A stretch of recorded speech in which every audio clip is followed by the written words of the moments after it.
I'm here in London talking to Julian Assange, the founder of the whistleblowing website WikiLeaks, which this week released a huge dossier of documents relating to the Afghan war, which Mr. Assange describes as detailing the everyday squalor of war. Julian Assange, thank you very much for talking to RT. Now, you've had a wide range of responses to this publication, ranging from praise right down to criticism. Is that what you were expecting? No, we knew this was serious material. It covers a 6-year period of war, 92,000 reports, and almost every incident, serious incident that the US military was involved in, together with the times and locations, number of people killed, etc. So we knew that it's in great importance as a historical document and as a primary resource to be used for further investigations. And we also know from those sorts of cases that we've dealt with previously that we always get pushback. Whenever we reveal abuse by some organisation, we always get that organisation or its friends pushing back to try and steer the message away from the allegations that have been raised. And one of the main criticisms that's been levelled at you is that you have published the villages, the names, and in some cases the GPS coordinates of people, Afghans, who've cooperated with the US military. You've even come under some criticism from human rights organisations for that, and a US official has called it a potential hit list for the Taliban. What's your response to that? Yeah, well, this appears to mostly be a media beat-up. I mean, we're looking at the issue seriously to see whether that is true. We did hold back 15,000 reports for further review because they had the sort of classification that suggested maybe they contained that sort of material. We approached the White House to ask them for assistance in reviewing the material before we published. The White House did not accept that request. Now, all of this is coming from the Times of London. Now, the Times did not tell us about any of these reports whatsoever. In fact, today I see that there is a title of an article, Afghan Man Already Dead. But actually, if you read the article, what you see at the very bottom is, in fact, that the man died 2 years ago. So at this stage, we're looking at this as mostly a media beat-up. Of course, we're very concerned to make sure innocents are protected, so we're very happy to receive any evidence of which report is possibly revealing information about someone who is innocent. But once again, at this stage, we have not confirmed those allegations at all. In fact, where we've actually looked at them, we see that those allegations are not correct.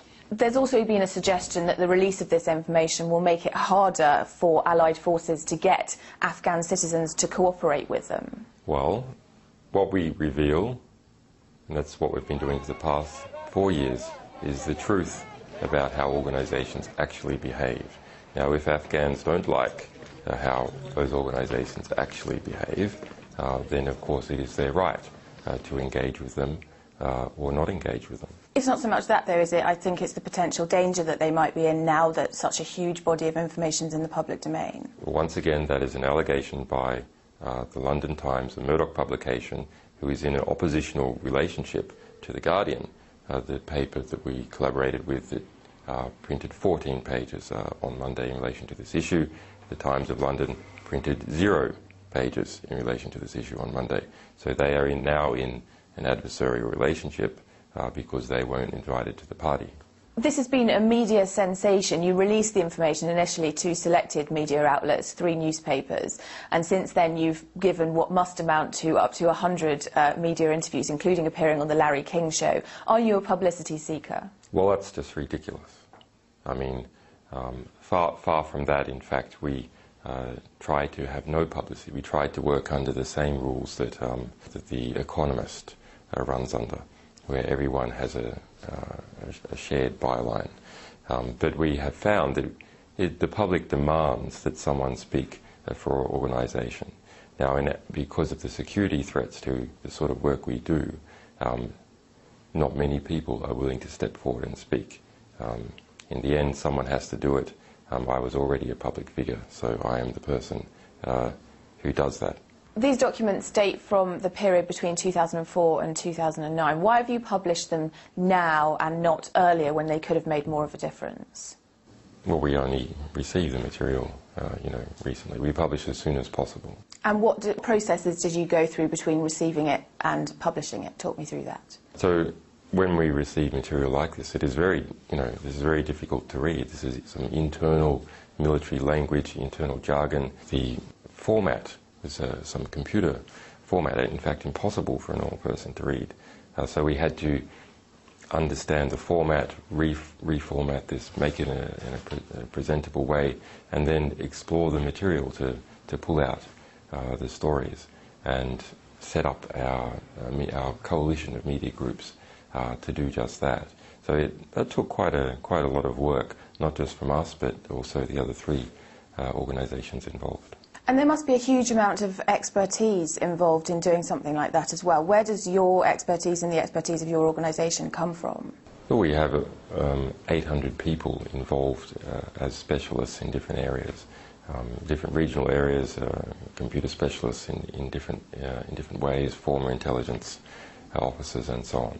And we draw on that expertise to try and understand material like this. Now, Washington says that these documents are outdated. Is there any truth to that claim? Well, it depends on what you're talking about. If you're talking about how the war has progressed, well, of course they're not outdated. The war has been going since 2001. That's 9 years. This material covers the last 6 years, with the exception of the last 7 months. Now, that exception is important to some degree. It means that the material is not of tactical significance, so it doesn't talk about troops who are just about to do something, which means it is of essentially no threat to US military forces, but is deeply important for understanding the progress of the war. Now, the White House said that, well, the material only goes up to December, and in December we released Obama's new policy on the war. But Obama's new policy on the war was in fact a continuation of the previous policy, except more troops. So why should the war change so dramatically just because this relatively minor policy change is being put in place? If we look back through the material and we see when the last big policy change was, that was when McChrystal came in. And so we can see from the archive that McChrystal's big changes in policy didn't seem to result in big changes on the ground.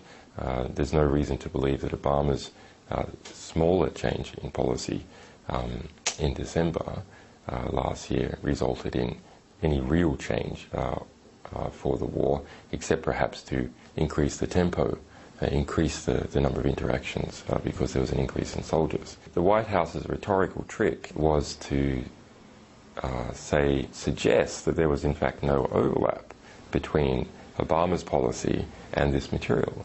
In fact, Obama's policy came in December 1st, and this material carries through, in fact, to the end of the year. You've said that the underreporting of civilian casualties starts at the bottom with the sort of common soldiery, and that really no policy change at the top is going to filter down into that. What do you think could make a difference?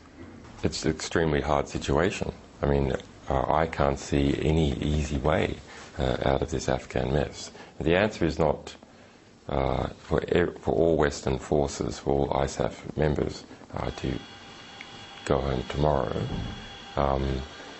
because that would lead to a power vacuum and so on. But, I mean, the answer is probably a staged withdrawal, making agreements between the Taliban and the Afghan government as that staged withdrawal continues, and perhaps some agreements with Pakistan as well. There will be a continual civil war in Afghanistan. I mean, even if a peace solution is made, I predict there will be a continuation of the civil war, and it will only be once forces have established some kind of equilibrium that we will see an increase towards peace. So no easy options are on the table. And who stands to gain from the release of all this information? Well, the Afghan people. I mean, that is their country, and this is the history of their country.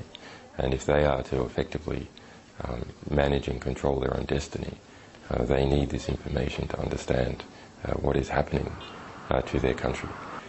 But we can also say people in the United States, UK, Australia and others in the coalition who are actually paying for all this war and who are sending their soldiers to be killed in this war.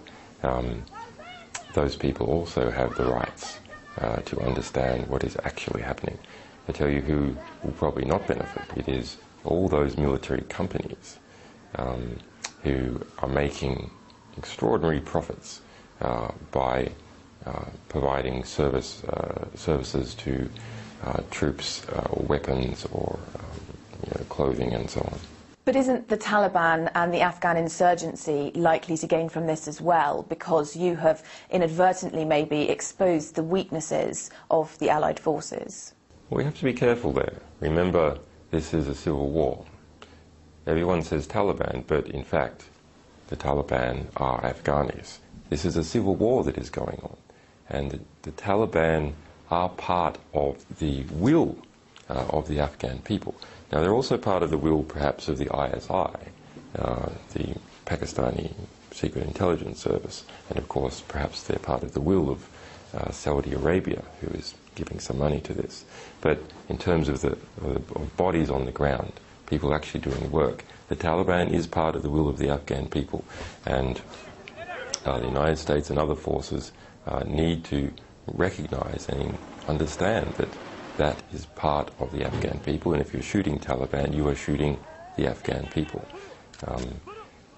That doesn't mean that they don't have blood on their hands as well. We added up the number of IED events represented in material, explosions sort of, by improvised explosive devices, and over 2,000 civilians were killed by IEDs. So when the explosive device is placed on the road to blow up a passing convoy, but an Afghan family passes in their car, it will go off and blow them up. So this material doesn't paint the behaviour of any military group in a nice light. There's blood on all sides. Julian Assange, thank you very much.